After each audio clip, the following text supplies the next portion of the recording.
kasih nih barang dalamnya yang mana. Yang kedua yang ini untuk sterilisasi, ini untuk praktikum biologi ya. Oke, yang ini kalau untuk praktikum biologi jangan pakai ini ya. Ini untuk kimia, ini buat biologi. Yang ini buat apa Bapak Ibu ya? Ini suka kadang-kadang dibutuhkan ya. Tapi bentuknya bukan kayak gini, bentuknya bebas. Bahasa Sundanya ini cempal. Apa tuh cempal ya? Ya, adalah kuat tentang yang panas-panas tuh. Jadi kadang-kadang Bapak Ibu pernah nggak sih ngalamin ada gelas kimia panas kayak gini, ada gelas panasin, mau diambil ya pakai apa ya? Ya kan? Ya, nah saya sarankan Bapak Ibu siapkan juga di cempal Bapak Ibu ya. Kayak gitu ya. Itu satu tentang sarung tangan. Lanjut lagi kita punya masker Bapak Ibu ya. Masker-maskeran nih Bapak Ibu, kalau masker kayak gini ya, ini sejatinya dia hanya masker yang debu, menahan debu aja. Jadi kalau misalkan ada zat kimia tetap masuk, bisa dibuktikan dengan apa? Coba Bapak Ibu pakai, langsung di sebelahnya dari kentut kecium. Zat kimia kentutnya masih masuk Bapak Ibu ya. Dan kita kalau misalkan ibaratkan itu zat kimia berbahaya, itu zat kimia berbahaya tetap tembus ya Bapak Ibu. Kalau misalkan untuk menahan zat kimia berbahaya dia nggak kuat. Ya, oleh karena itu kalau Bapak Ibu ingin menahan zat kimia pakai ini. Masker yang ini bentuknya ya Bapak Ibu ya. Pakai ini juga bisa beli di marketplace nih, paling harganya 30 sampai 50 ribu ya. Jadi kalau Bapak Ibu pengen investasi ya buat siapa atau barangkali Bapak Ibu istilahnya ketempuhan. Contoh nih, tiba-tiba ada zat kimia yang tumpah di sana bau, ya kemana-mana bereaksi, berasap dan sebagainya. Siapa yang bereaksi? Apakah badan? Apakah Bapak Ibu? Apakah yang penjaga sekolah? Tidak akan mungkin Bapak Ibu kan penjaga sekolah yang bereaksi kena bikin kacau. Makanya Bapak Ibu pakai masker ini dan Bapak Ibu beres. Ya. Itu masker debu. Selanjutnya masalah kacamata nih, ini juga salah satu budaya yang baik tapi seringkali dilupakan. Ya, ini namanya goggles, Bapak Ibu ya. Dan bentuknya kenapa kayak gini supaya orang-orang yang berkacamata bisa pakai double. Kacamata juga kalau dipakai ini. Ini sudah menjadi standar internasional. Dimanapun, mau praktikumnya apapun pasti wajib pakai ini, Bapak Ibu ya. Tapi entah kenapa kalau di kita bahkan dikenal aja tidak, Bapak Ibu ya. Di kita begitu. Jadi Bapak Ibu barangkali mau beli kacamata goggles untuk sekali lagi untuk mengenalkan budaya baik, tidak ada salahnya. Bapak Ibu ya.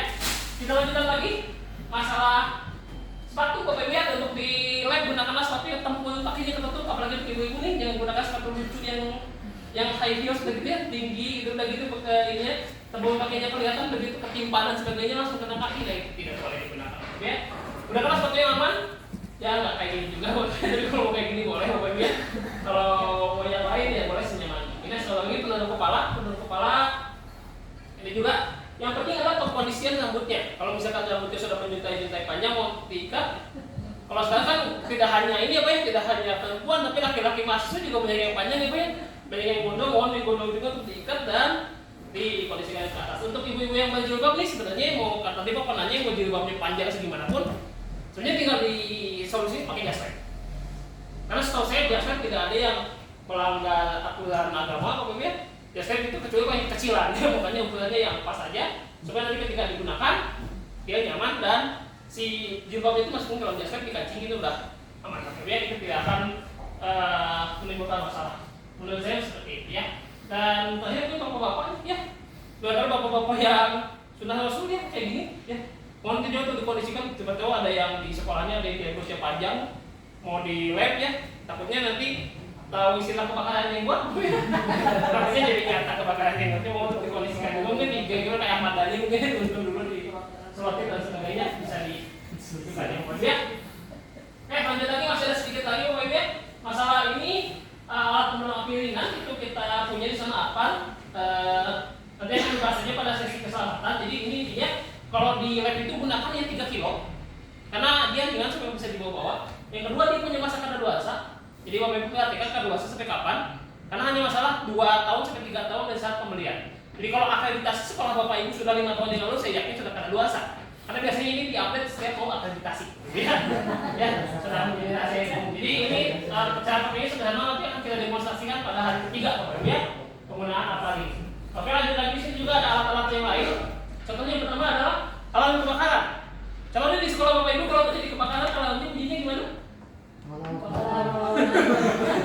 alarm, bukan teriak namanya. Itu dia Bapak Ibu ya. Di kita tidak ada budaya seperti itu. Jadi kalau ada kebakaran siswanya gurunya nggak tahu bunyinya gimana. Jadi sebaiknya kalau misalkan zaman sekarang kan kalau mau ganti jam pelajaran udah ada playlist ya. Masukin nih playlist kebakaran. Jadi kalau misalkan kebakaran Bapak Ibu play yang itu gitu Bapak Ibu ya, supaya nanti kita tahu nih dan siswa juga tahu kalau ini tuh kebakaran gitu ya. Seperti itu. Itu fungsinya penting karena di sini Bapak Ibu tahu biar istirahat tadi. Ya, yang tadi pen bunyi. Itu ternyata sama kayak bel kebakaran di Jerman. Jadi kalau waktu itu ada bule kesini, tadi dia jam 12 bunyi, dia lari. Dikiranya kebakaran, ini jam istirahat Pak. Oh gitu ya, sebenarnya kebakaran. Jadi mohon untuk dikenali saja, supaya tidak ada salah paham. Ya. Selanjutnya kotak pasir nih, Bapak ini wajib untuk apa sih?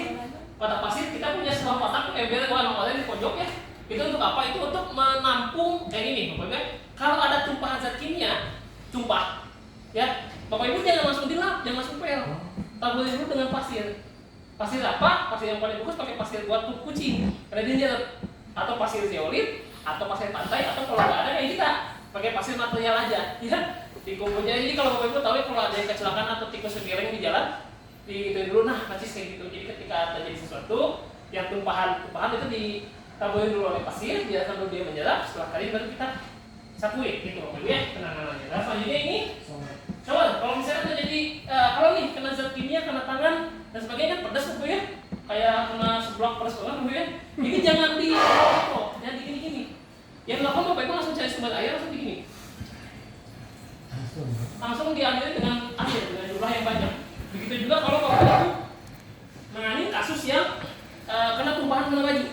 Kalau kena baju dalam jumlah banyak, kalau Bapak Ibu nggak punya sewa kayak gini, langsung bawa ke WC, siramin dengan air sebanyak-banyaknya. Kita hanya bisa menggunakan prinsip yang pengenceran. Nggak bisa misalkan Bapak saya biokimia ini kena asam kasih basah.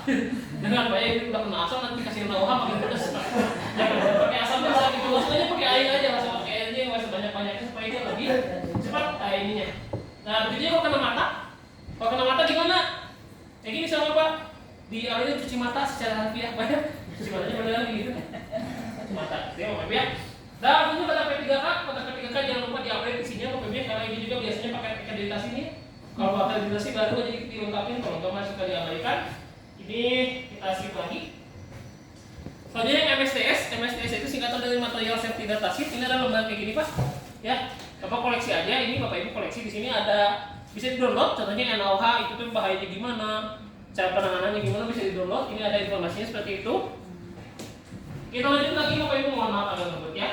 Oke, ini logo internasional. Jadi kalau Bapak Ibu pengen bikin logo-logo di web kayak gimana? Contohnya nih, pakai jas lab. Wajib pakai jas lab, berarti logonya warna biru gitu Bapak Ibu ya.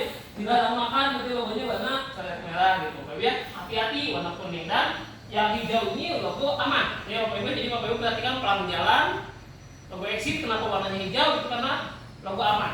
Aman itu ke arah hijau. Yang salah paham biasanya ya kotak P3K.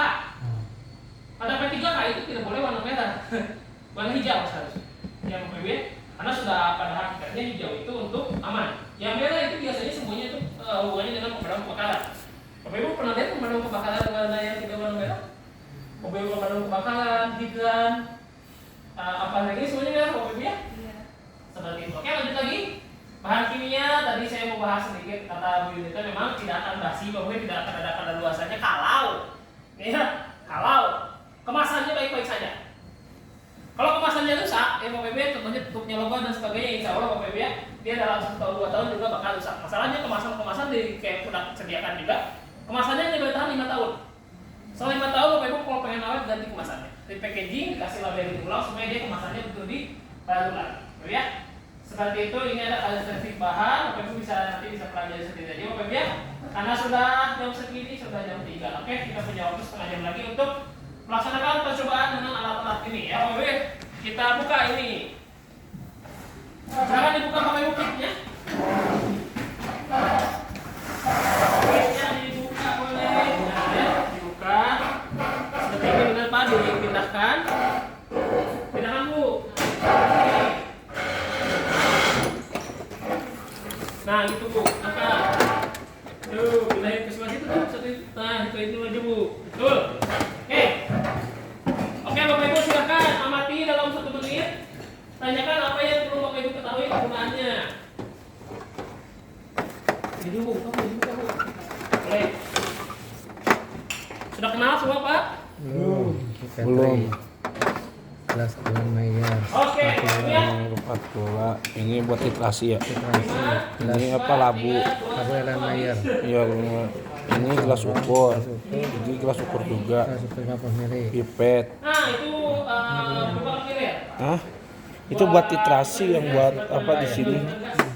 Gitu. Ini tang ya. Ya tang yang buat yang panas-panas. Ini Kalian tanya Bapak pipet. sudah pada paham ininya, saya jelasin Terus semua masalah ukur. kacanya Bapak Ibu ya. Kaca ya. Ini kacanya. Kaca yang digunakan di pembuatan alat gelas biasanya kacanya satu jenis. Yang ini. Ini namanya kaca jenis borosilikat. Bapak mungkin tahunya Pirex, tahu? Iya betul. Pirex itu adalah merek yang kita bilang aqua. Pirex itu kayak aqua. Jadi kayak kita bilang aqua, nah Pirex itu kayak gitu. Nama aslinya adalah borosilikat. Bisa baca Ibu kalau baca di sini. Borosilikat karena ada senyawa boron dalam silikat, jadi namanya borosilikat. Ya. Ini memang yang paling bagus gini Pak. Sebenarnya Pirex itu kan seperti hanya kita bilang Indomie, bisa dah, ya. Jadi mana yang sesuai dengan yang paling bagus pasti masing-masing punya formulanya masing-masing gitu. Walaupun dia akhirnya juga intinya sama, dia gelas tahan panas. Rata-rata kaca jenis dengan formula ini dia bertahan sekitar sampai 800 derajat Celcius. Lebih dari itu dia bakal pecah. Sebelum pecah dia bakal meleleh dulu, melunak, oke ya. Dan satu lagi ini yang belum Bapak Ibu ketahui, walaupun dia tahan panas, ya, tapi dia tidak tahan terhadap pemanasan yang terpusat. Contoh nih, kalau Bapak Ibu panasin satu titik di sini, pasti pecah, bolong. Hasilnya Mbak, nggak boleh pemanasannya terpusat. Kalau terpusat satu titik gini terus ya, pasti pecah. Coba ya, karena dia tidak akan kuat terhadap pemanasan yang terpusat. Yang kedua, nah makanya fungsinya kawat kasak dan adanya keramik, kalau dulu kan pakai asbes ya. Kalau sampai keramik itu untuk menyebarkan panasnya, supaya panasnya lebih homogen, jadi lebih aman, nggak masalah. Dan itu juga mungkin hubungannya dengan Bapak Ibu tahu tabung reaksi. Kenapa tabung reaksi nggak boleh dipanasinnya kayak kita bersih gitu kan? Bersih gitu karena dia supaya pemanasannya lebih homogen menyebar ke semua. Satu titik pasti pecah. Yang kedua Bapak Ibu perhatikan, itu untuk membedakan jenis kaca borosilikat dengan kaca yang non borosilikat bisa dilihat dari warnanya. Kalau warnanya hijau, dia berarti namanya soda gelas atau lem gelas. Ini sama halnya dengan yang gelas biasa, piring, hadiah, deterjen, ya, hadiah kecap, nah kayak gitu ya. Kuning ya. Ini hijau Pak. Hijau. Ini kuning, lebih kuning. Beda kan? Gimana? Itu kelihatan kuning. Ini sini ya. Iya. Kelihatan kok coba nih. Dari itu aja kelihatan kuning tuh ada cahaya-cahaya iya. Oh iya. Kelihatan kuningnya. Ya, membedakannya. Masalahnya apa? Masalahnya ini Pak. Kalau ada beberapa gelas juga yang memang dia dibuat untuk tidak tahan panas.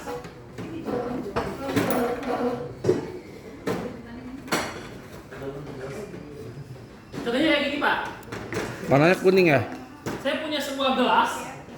Ini gelas kimia. Mereknya Iwaki. Tapi tidak ada Pirexnya. Bapak lihat hijau Pak. Hijau.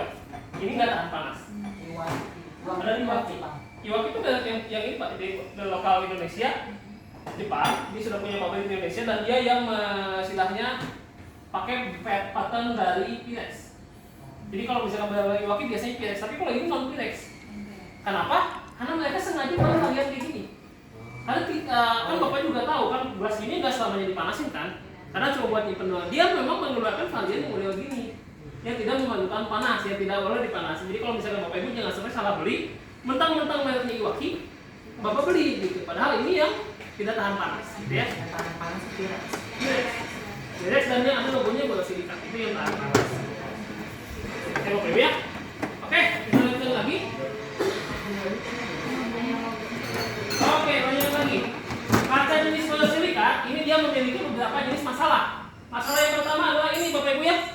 Nih Bapak Ibu pernah dengar kenapa kaca jenis ini nggak boleh disimpan dalam keadaan basah? Kenapa mesti disimpan dalam keadaan kering? Cabut.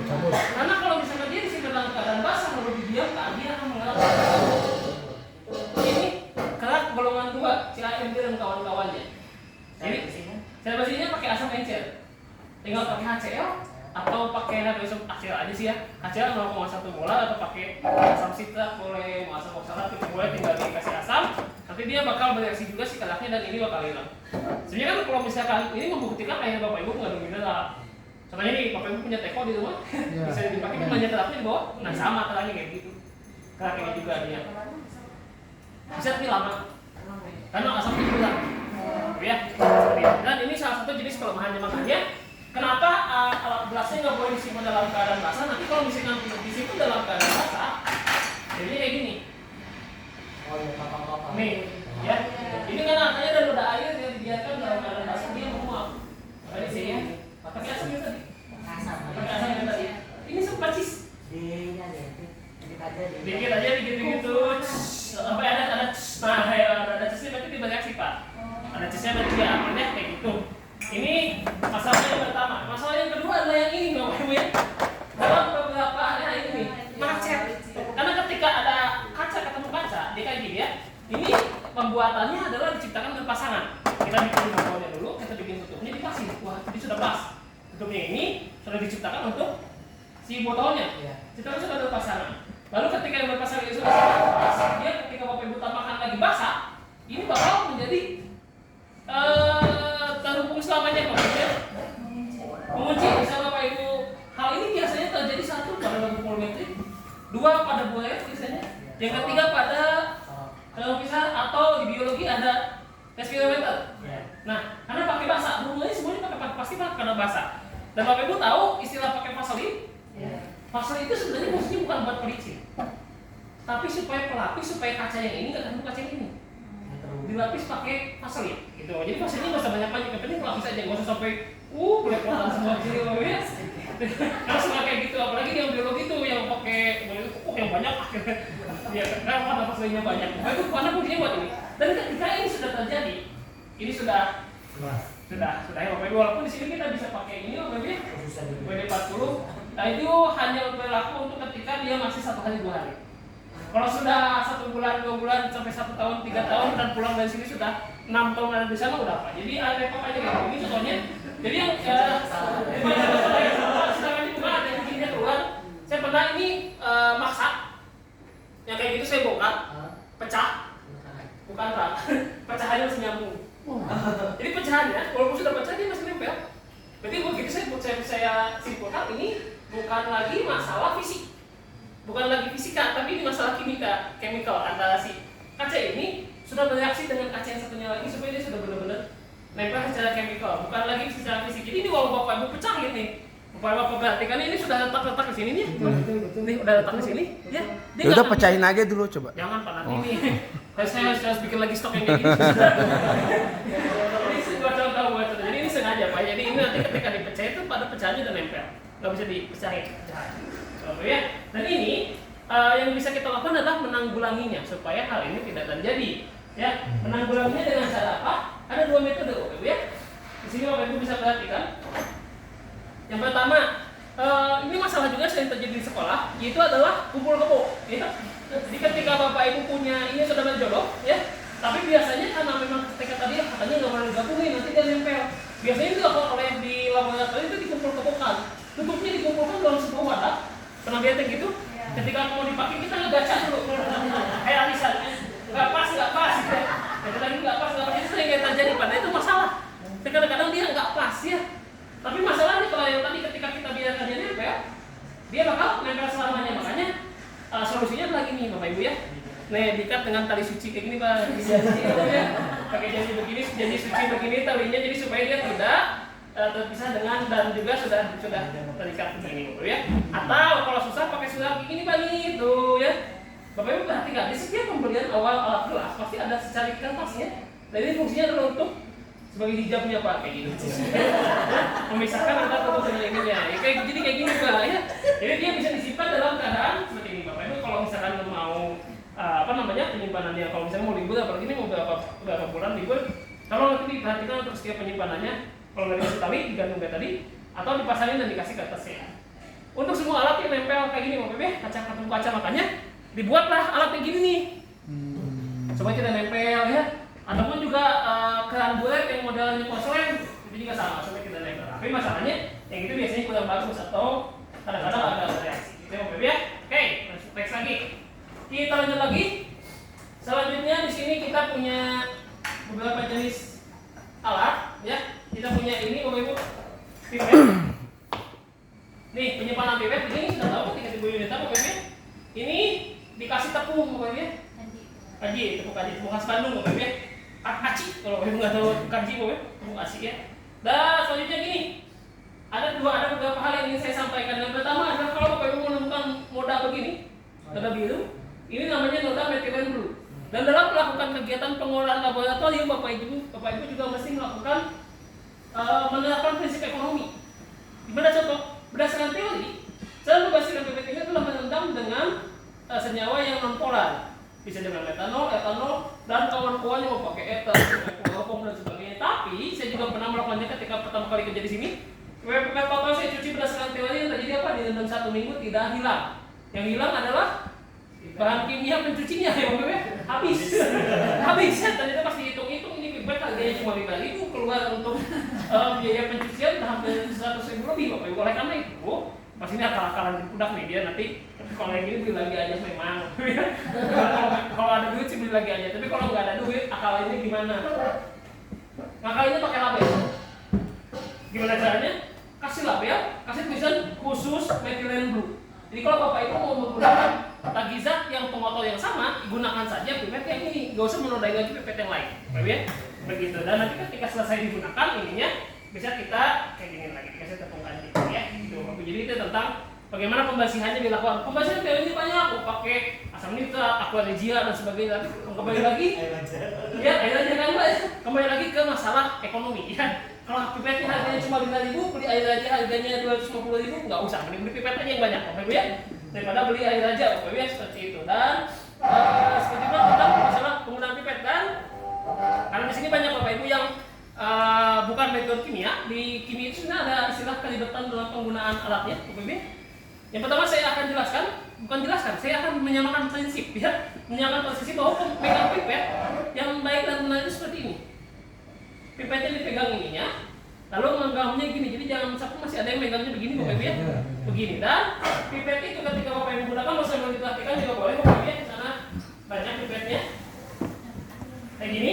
Ini namanya pipet tetes Bapak Ibu ya, pipet tetes. Dan Bapak Ibu salah satu peraturan pipet ini nggak boleh ngebelupuk, kayaknya nggak boleh gitu ya, nggak boleh belupuk. Saya pernah nanya ke beberapa dosen, akhirnya saya menemukan jawaban yang puas dari seorang dosen yang S2 S3-nya di Jepang.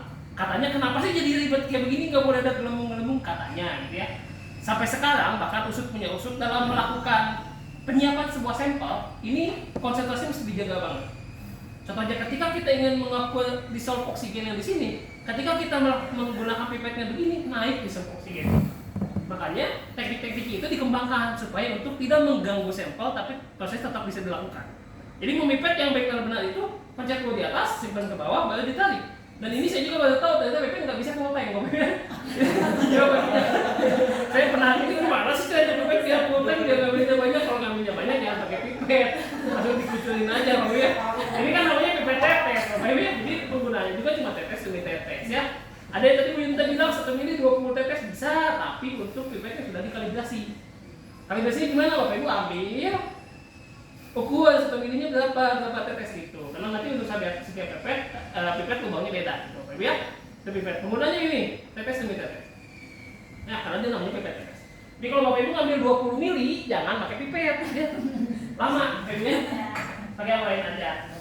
Selanjutnya Bapak Ibu untuk menggunakan pipet ini, ketika kita ingin melaksanakan praktikum biologi, contohnya praktikum asam basa yang menggunakan indikator, pipetnya itu ke dinding. Dindingnya, jangan langsung gini. Oh jangan. Karena kalau begini kita lebih mengawatnya dengan slow mo, pelan-pelan gitu Pak ya. Oh berubah gitu pelan-pelan. Jadi kalau misalnya Bapak Ibu begini, tiba-tiba bahkan saya tahu belum mati dan sebagainya, dia kemudian berubah nanti matanya tidak baik. Jadi begini. Ini berkebalikan kalau Bapak Ibu ingin melaksanakan praktikumnya untuk melaksanakan pengukuran menggunakan gelas ukur. Kalau ini nggak boleh ke dinding malah. Ini masih langsung ke bawah. Ini ke bawah, ini ke dinding. Jadi itu kelibetan dalam melaksanakan menggunakan alat-alat gelas ini Pak ya. Selanjutnya Pak, ini yang tadi saya bilang ya, apa namanya, tamu reaksi ini saya selalu bermasalah dengan masalah full tank Bapak ya, karena kan biasanya orang yang gendut kayak gini agak serakah Pak ya. Ya kayak gini saya pernah cari tahu ternyata pipet tamu reaksi ini nggak boleh diisi lebih dari 50%. Ini maksimal 50%. Dan Bapak Ibu perhatikan setiap alat gelas pasti ada ukurannya. Nah ya, jadi Bapak Ibu sebenarnya tidak boleh mengisi lebih dari maksimal skalanya. Jadi kalau maksimal skalanya segini udah segini. Gak boleh Bapak Ibu kasih lebih full tank gitu. Nggak full tank. Ini termasuk juga ini. Cuma Bapak Ibu kalau misalnya kita mau ngaduk tabung reaksi kan begini, ya. Ngaduknya begini. Nah ngaduknya begini. Bayangkan kalau dia full tank. Nih. Nggak keaduk, nggak bisa keaduk. Makanya ini nggak boleh Bapak Ibu di sini waktu full tank ya. Itu dan tadi juga kalau misalnya untuk melewatkan ke api, ini penjepit tabung reaksinya, penjepit di bagian atas sedikit, lalu dimasukkan begini. Tuh, 2, 3, nggak boleh ditanggalin kayak gini Bapak Ibu ya, kayak kompor ya, Bapak Ibu ya. Seperti itu ya. Selanjutnya ini yang agak ribet, masalah mengaduk. Sini saya demonstrasikan sedikit. Ya. Ini mengaduk itu ada 2 spatula ini, ya. Ini seperti kalau di muslim itu ada mazhab ya. Terserah kamu mau pakai yang mana. Pakai yang ini boleh, yang ini juga boleh. Yang salah tuh yang pakai dua-duanya sekaligus, jangan ya. Jadi pakai ini bisa buat ngambil sekalian spatula. Kalau yang ini bisa sekalian buat menumbuk. Jadi kalau misalnya ada yang susah lalu ditumbuk pakai ini ujungnya. Bisa jadi bisa dua-duanya. Ini tuh buat megang gitu ya, buat megang Ininya. Nah, ini memang itu yang terjadi di masyarakat. Saya sarankan Bapak jangan ngasih dua-duanya. Tadi saya juga tidak menyalahkan Bapak yang bilang kalau mesinnya begini sama yang begini itu sama aja. Sebenarnya nggak ada yang salah. Yang salah adalah ya saya tadi pakainya bergantian dua-duanya. Jadi kalau Bapak sudah pakai yang ini buat pegang, udah pakai itu aja. Kasih tahu siswa bahwa itu pakainya begitu. Tapi kalau misalkan nanti ke sekolah lain ada siswa yang begini, mohon kita saling menyalahkan. Gitu aja maksudnya Pak ya. Ini jujur kalau saya juga saya pilih yang ini Pak. Ini buat dipegang di tangan gini. Ini kayak gini. Lalu diaduk. Aduknya begini sekali lagi nggak boleh ada belenggu. Karena belenggu ataupun juga bunyi kayak gini, dia akan mempengaruhi konsentrasi. Makanya aduknya pelan-pelan seperti ini. Setir secara perlahan dan berikan secara mengaduk. Lalu ini bisa digunakan juga untuk membantu menuangkan. Karena sekali lagi nggak boleh ada belenggu. Ini teknik-teknik ini berkembang. Yang pertama ada mulutnya. Jadi untuk menuangkan mohon Bapak Ibu pakai mulutnya, jangan pakai ini. Ya, kalau gini namanya zolim Bapak Ibu ya. Sudah ada mulutnya bisa digunakan ya. Pakai gini, nih kayak gini dulu. Tapi masih ada belenggu. Untuk menghindari belenggunya Bapak Ibu bisa kayak gini. Ini ujung ininya tempelkan ke permukaan yang akan di ya. Kalau dituangkan secara perlahan seperti ini. Jadi kalau Bapak Ibu menuangkan begini, ini tidak akan ada belenggunya. Jadi tapi emang itu sih Bapak Ibu ya. Kalau kita nggak mau penyiapan saya promosi, ini aja dan cepat. Begitu. Bapak Ibu selanjutnya, kayak itu kalau misalnya Bapak Ibu yang itu agak ribet bisa juga pakai kayak gini. Ini jempol di jepit begini lalu dituangkan seperti ini. Ini juga bisa. Ya. Ya. Ini kalau kata saya ini hanya untuk diajarkan ke siswa. Kalau Bapak Ibu ingin melaksanakan persiapan ngadukan kayak gitu jangan lama. Nanti nggak jadi praktikum jadinya Bapak Ibu ya. Nyiapin anak di bawah lama Bapak Ibu ya. Kayak gitu. Gitu. Itu saya cuma kasih tahu ya itu idealisme yang harus dikasih siswanya kayak gitu. Tapi kenyataannya kan memang ada yang penting kita tunggu dulu lah sama sekali Bapak Ibu ya. Oke. Dan yang selanjutnya satu lagi yang terakhir Bapak Ibu saya punya beberapa jenis alat ya. Ada gelas ukur, ada ini. Ya. Nih, ini 100 ml, gelas ukur 100 ml, lampu volummetrik 100 ml. Kalau kata Bapak Ibu yang lebih akurat yang mana? Gelas ukur atau lampu volummetrik? Jawabannya adalah lampu Bapak Ibu ya. Jadi kalau Bapak Ibu nggak percaya, Bapak Ibu nanti sampai di meja, ukur aja 100 ml, pindahin dan sebaliknya. Itu bakal kelihatan bedanya bisa 2 sampai 5 ml. Bedanya dari itu makanya lebih akurat yang mana? Yang ini. Karena ini pembuatannya agak asal. Dimana agak asalnya sebenarnya pembuatannya ini kita pakai skala perbandingan 2 banding 8. Jadi kalau ini 100 ml nih, kita timbang sambil kita isi 20 ml spirulin, kita isi 80 ml spirulin. Berdasarkan 2 titik dari tersebut kita sablon. Makanya kita istilahnya sampling 2 buat semuanya. Itu akan mengakibatkan ketelitian plus minus 1 ml di sini. Beda dengan yang ini, kalau yang satu ukuran kayak gini, masukin 100 ml, ketika 100 ml dan kita garisin, ya. Selanjutnya Bapak Ibu, ketika Bapak Ibu lihat, kenapa lampu volummetrik bentuknya gini? Ini untuk memperkecil bagian ininya. Semakin kecil diameternya, maka akan semakin akurat. Karena dia kan ketika sebuah zat cair disebar lebih tepat pada sebuah kaca akan mengakibatkan sebuah lengkungan. Meniskus, Bapak Ibu betul sekali ya, meniskus begini. Dan meniskus itu, nah seperti ini Bapak Ibu ya, Dan yang kita lihat itu adalah meniskus yang bawah, lengkungan air yang bawah. Kalau misalnya murid Bapak ada yang nanya, Pak kenapa sih kita meniskus pakai yang bawah nggak pakai yang atas? Pak, jawabannya cuma satu, karena di pundak kita bikinnya pakai meniskus yang bawah. Jadi kenapa dosennya juga bikinnya begitu ya kenapa? Maksudnya skala-skala ini juga kan dibentuk dengan menggunakan meniskus bawah. Jadi dan itu juga sudah terjadi dalam skala internasional.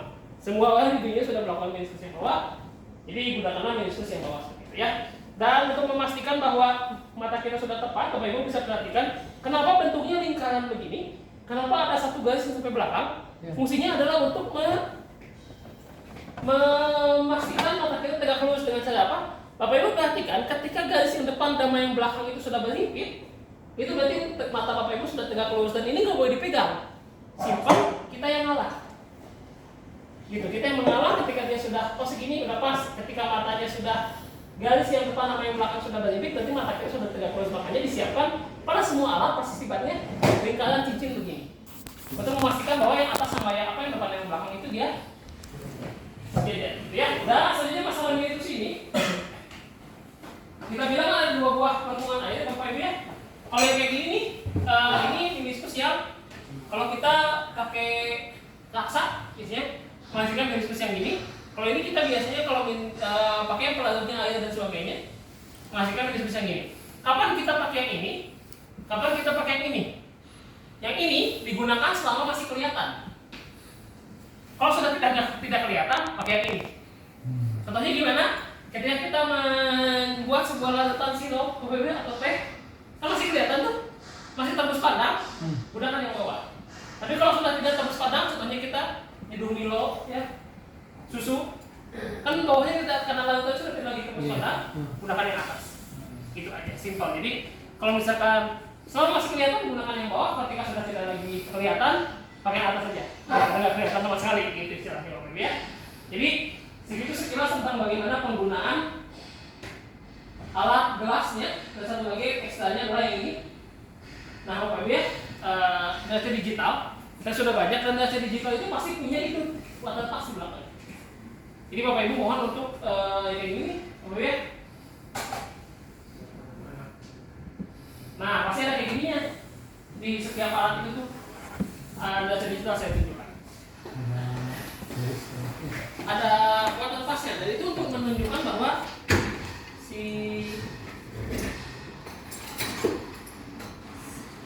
nih satu soal data digital Bapak Ibu ya. Yang pertama, di setiap data digital yang bagus pasti ada sistem penguncinya ini. Jadi Bapak Ibu kalau mau pakai ini jangan lupa gemboknya buka dulu. Kalau mau nyimpen dalam waktu lama jangan lupa digembok dulu.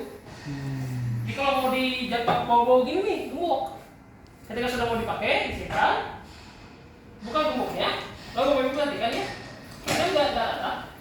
Nih, ini Bapak Ibu akan menemukan ada waterpass di belakang ini. Nih, ya. Lalu perhatikan ini, dan kakinya.